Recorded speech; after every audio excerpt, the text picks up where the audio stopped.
Greetings! In this video, I'll be painting a command squad veteran of the 5th Company of the Aurora Chapter. This chapter was requested by a viewer, though I'll be going my own way with the recipe. Most of this model uses 3D printed parts. You could use parts from the Sternguard Veterans Kit or the Company Heroes kits, if you want to try something similar. Like many of my videos, I created the design on the pauldron myself. There's more information about 3D printed components in the video description. I'd also like to mention I'm working through some lighting troubles. Correcting one issue has cascaded into a fair number of problems, so I'd like to apologise in advance for some poor quality footage. Back to the model itself though. I primed the model with my usual black, then did an all-over undercoat with grey Seer. You could use Citadel's grey Seer primer, or a similar grey from another brand if you prefer. For the first step I went in with a few thin coats of moot green all over the armour. Some references use a more pale green, and some use a more vivid green like this. Going with straight moot green is pretty easy when applied over a light grey, so I went with that.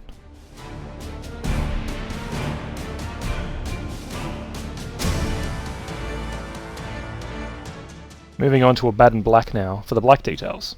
I blocked in the undersuit and such around the armour. I figured black would go nicely with the green, so I stuck with the 5th Company for this guy, like the references do, painting in the pauldron trim to reflect that. I did however paint the armorial black, whereas it's meant to be white. I noticed the mistake about halfway through, but decided to follow through with it, figuring that the middle would need to be black anyway, and what I don't replace with white can be like a little outline effect. Next, I used Ulthuan grey for the white details, namely the white helmet to denote veteran status, one knee which I figured would look nice with the skull on top, and the armorial itself. I also painted in the plasma coils with this, as later I'll go brighter still.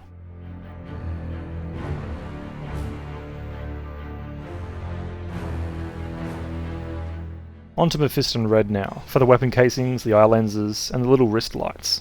I also painted in the central panels of the reliquary at this time too.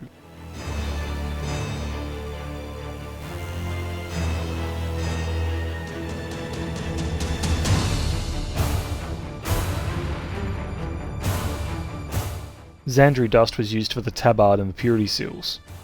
I found this works nicely as a base to build up cloth, especially when there's spots that are a bit hard to reach. If you get there with a dark colour, it means that when you highlight later, you don't have to go over those spots again and they work as natural shadow. To prepare for decals, I used a gloss varnish on the right pauldron, and the little plate on the rear of the power pack. I'm using Codex markings for command squads, though these seem to have been replaced with the veteran markings in the recent Company Heroes box. On screen there's an example command squad with the Codex command marking, the simple skull. Whilst the gloss varnish is drying, I switched to Retributor armour to paint in the details that I wanted gold. These are dotted around the model, with most Sternguard and command models having chains, trophies, or various embellishments over the armour sections. With the decals applied off screen with Microset and Microsol, I moved over to Rhinox hide to paint in the bits that would be painted as leather.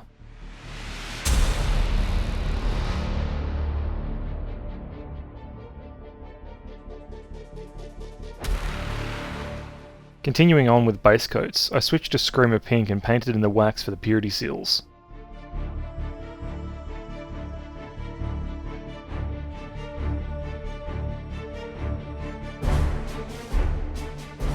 Now finally onto Iron Warriors for the metal details.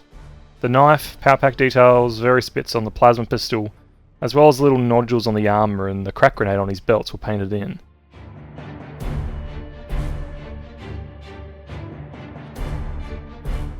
Now onto the first of the layering. I used Ushabti bone to paint in the first layer of highlights for the tan coloured bits, basically anywhere that's largely unobstructed by nearby details, or in recesses.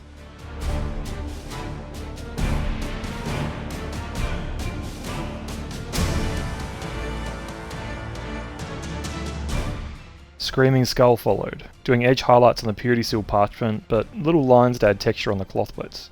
I couldn't get a good angle to record this from, unfortunately.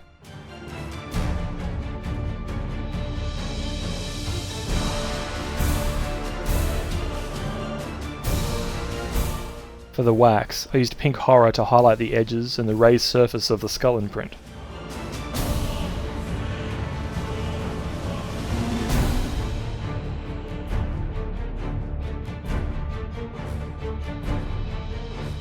Scrag brown and later Deathclaw brown were used to highlight the leather.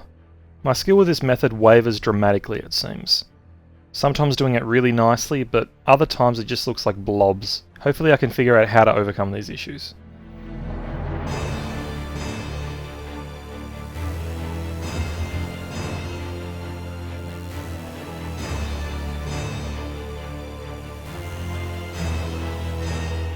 To highlight the red, I used Evil Sunz Scarlet, applied on the edges of the weapon casing and towards the centre of the eye lenses.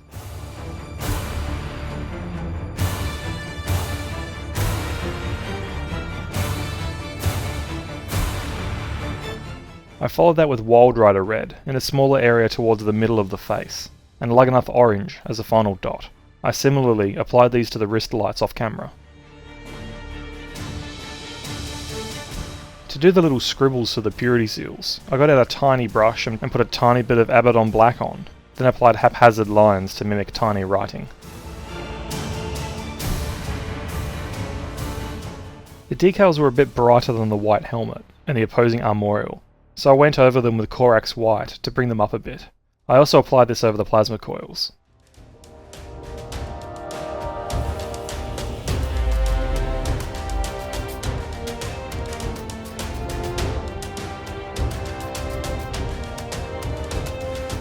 This little bit on the bottom of the plasma pistol was painted in with fulgurite copper.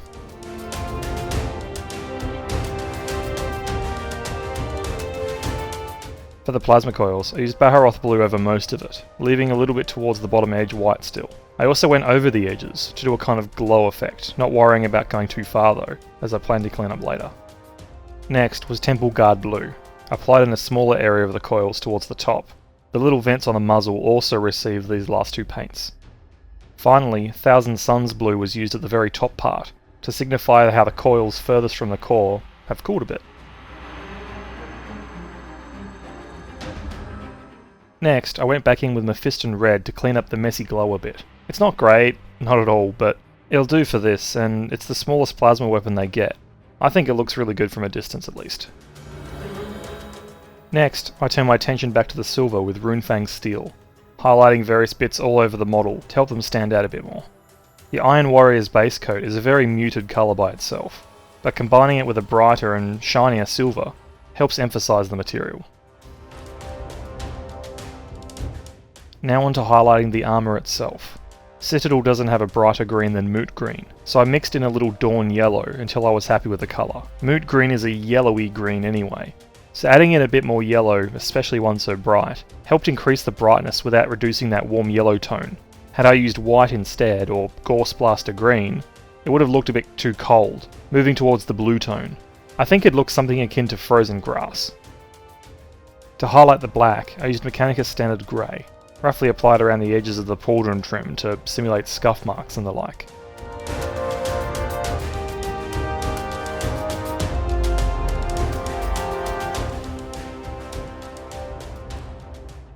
Chipping the power armour was next, using Rhinox hide and a small brush. I wanted to keep this fairly subtle as I like the light green finish we've got so far.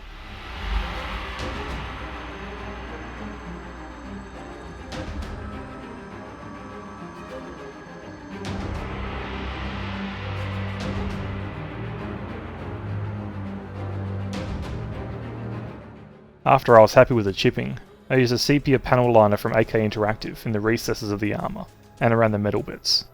This shades the model nicely, and the brown colour works well to bridge the gap between the chips and the established green colour.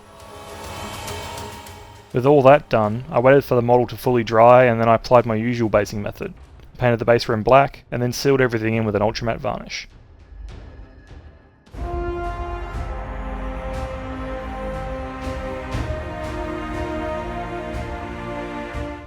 And here we have it!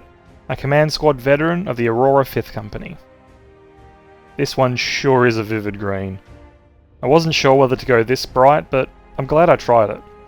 I think the best part about bright schemes like this is grounding them with weathering. I was considering to go clean for this one, using a dark shade like Croak Green with no chipping at all, but I couldn't resist the weathering process on such a bright canvas. On another note, I get points where I'm feeling like I'm not doing my best work. Struggling to get the lighting to behave has likely had an impact on my concentration. Fighting shadows, colour temperature shifts, focal distances not wanting to play ball with me, and all whilst trying to remain in frame has been on the front of my mind recently. That being said, I hope you enjoyed this one despite those issues. It was a fun one to do regardless of the stresses involved. But anyway, that's all I've got for this one. I hope you stick around for the next one.